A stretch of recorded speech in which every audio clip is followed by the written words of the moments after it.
નમસ્કાર દર્શક મિત્રો, અતરંગી ન્યૂઝ સાથે હું વૈશાલી પોબારું સ્વાગત છે આપ સૌનું। કરીશું નજર આજના સમાચાર પર।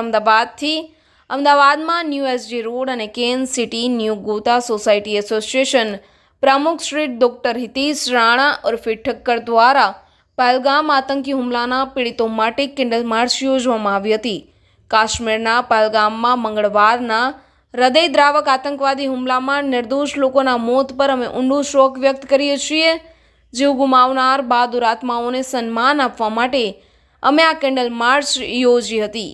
તારીખ 23 એપ્રિલ 2025 બુધવાર સમય સાંજે 7 વાગ્યે Vande Mataram centre point cross રોડથી વિશ્વેશ્વર મહાદેવ મંદિર ખાતે આ કેન્ડલ માર્ચનું આયોજન કરવામાં આવ્યું હતું। ચાલો શાંતિથી એક થઈએ, આતંક સામે ઊભા રહીએ અને પીડિતો અને તેમના પરિવારો સાથે એકતા દર્શાવી આ હેતુ સાથે આ કેન્ડલ માર્ચ યોજી હતી। આ કેન્ડલ માર્ચમાં તમામ રહેવાસીઓ મૃતકોને શ્રદ્ધાંજલિ આપવા માટે જોડાયા હતા।